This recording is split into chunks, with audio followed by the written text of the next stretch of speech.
안녕하세요. 권태숙입니다. 이번 낭독은 젊은 작가의 글입니다.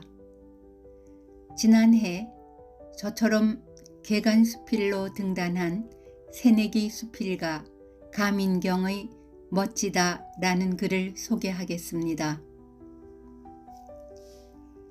멋지다. 무의식적으로 손이 목걸이로 향했다. 18살 생일에 처음 목에 건 후로 한 번도 빼놓은 적이 없었다. 자그마한 금색 십자가를 손끝으로 어루만지다 보면 생각은 어느새 외할아버지에게로 흘러간다. 외손녀에게 늘 무언가를 주고 싶어 했던, 그래서 깊은 염원을 담아 이 목걸이를 선물했을 외할아버지의 단단한 목소리가 자꾸만 떠오른다. 내가 기억하는 생전 마지막 모습은 무척이나 특별했다. 사람의 인상을 좌지우지한다는 코가 외할아버지에게는 없었다. 언뜻 보면 살아있는 해골 같기도 하고 추상화 속 인물처럼 얼굴의 중심이 텅 비어 있었다. 피부암이었다. 피부가 괴사한 자리에는 늘 하얀 거즈가 덮여 있었다. 소독약을 바르기 위해 거즈를 걷어낼 때면 적나라하게 드러난 구멍에 숨이 턱 막히곤 했다. 그런 나를 보면서 외할아버지는 익살스러운 표정으로 이렇게 말했다. 멋지지. 나는 어정쩡하게 웃었다. 솔직하게 아니라고 말하면 마음 상하실까봐 걱정되었고, 그렇다고 맞다 하기엔 결코 멋진 모습이 아니었다. 그래서 늘 몰라요 라는 말로 얼버무리면서 은근슬쩍 자리를 피하곤 했다. 처음부터 그렇게 심각한 모습은 아니었다. 시작은 코에 난 커다란 점 하나였다. 암의 뿌리가 생각보다 넓게 퍼져 있었던지 수술 부위가 점점 넓어지더니 결국 코 전체를 드러내고야 말았다. 코가 없는 얼굴은 지나치게 납작해서 도리어 움푹 파인 것 같은 착각을 불러일으킨다. 볼 때마다 낯설었다. 다른 사람들도 그랬던지 밖에 나가면 시선이 따라붙었다.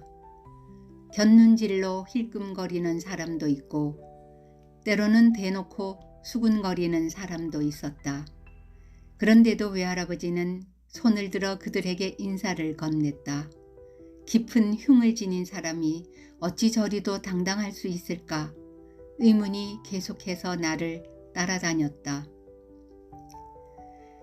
아무리 기억을 더듬어도 외할아버지는 말수가 많다거나 표현이 다채로운 사람이 아니었다. 오히려 침묵이 더 자연스러웠다. 같은 공간에 있어도 내가 질문하면 답해주는 정도의 짤막한 대화만 오가곤 했다.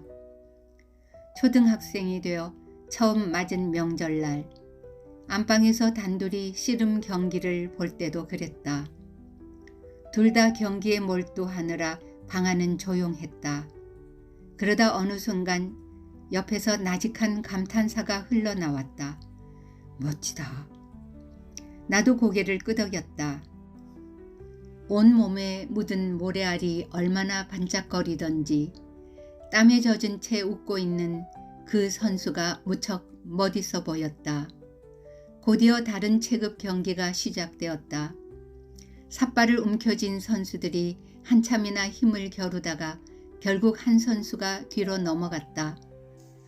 패배한 선수는 얼굴 가득 아쉬움을 담은 채로 감독에게 가서 폭 안겼다.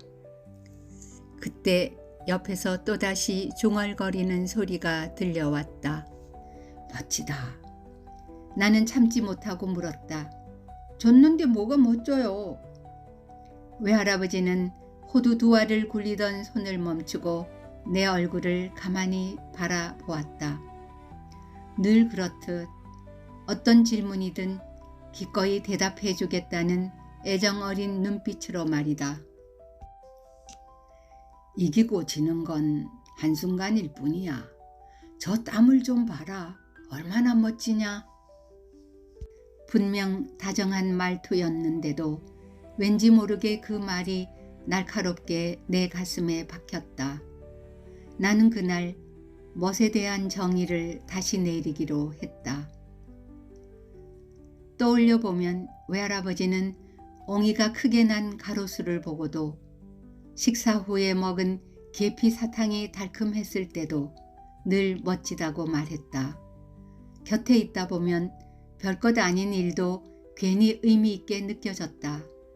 그래서인지 어렸던 나는 할아버지의 삶이 그토록 비정했을 줄은 상상조차 하지 못했다. 외할아버지는 한때 모든 것을 가진 듯 자신만만한 청년이었다고 했다. 사대문안 유복한 집안의 장남으로 태어난, 요즘 말로 하면 금수저였다. 절대 음감과 묵직한 저음은 할아버지의 자신감이었고, 오뚝한 콧대는 할아버지를 돋보이게 하는 자랑거리였다. 성악가가 되겠다며 일본 유학을 다녀온 지 얼마 지나지 않아 집안은 일본인 아내를 맞으라 했다. 아마도 식민지에서 살아남기 위해 어른들이 택한 방법이었을 터였다. 할아버지는 집안의 뜻을 따르지 않았다. 그 대가로 집안에 더 이상 발을 들일 수 없었다. 무대도 관객도 후원도 한순간에 사라졌다.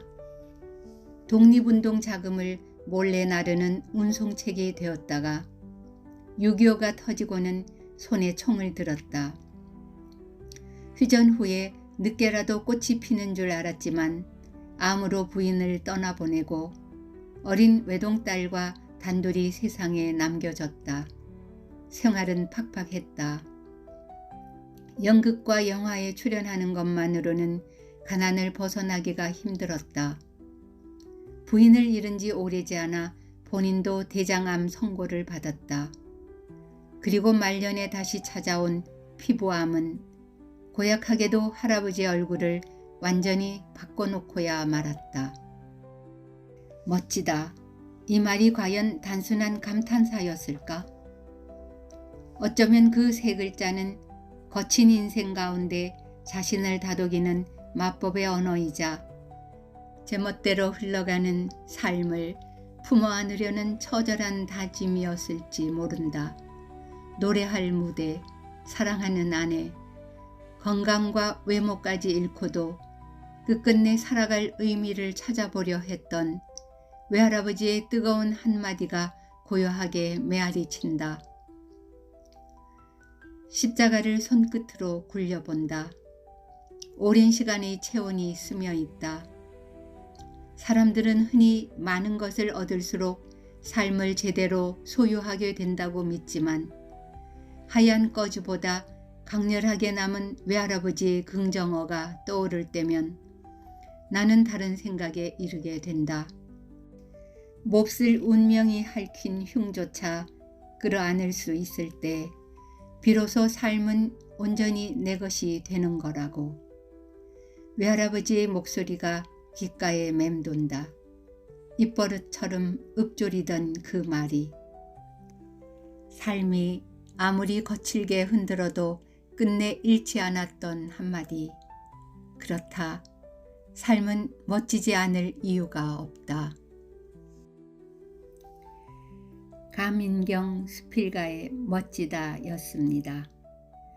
멋지다란 낱말 하나가 새롭게 다가오는 감동적인 글이지요. 들어주셔서 고맙습니다. 그리고 다음 낭독은 2월 5일 목요일에 올리겠습니다. 건강하십시오.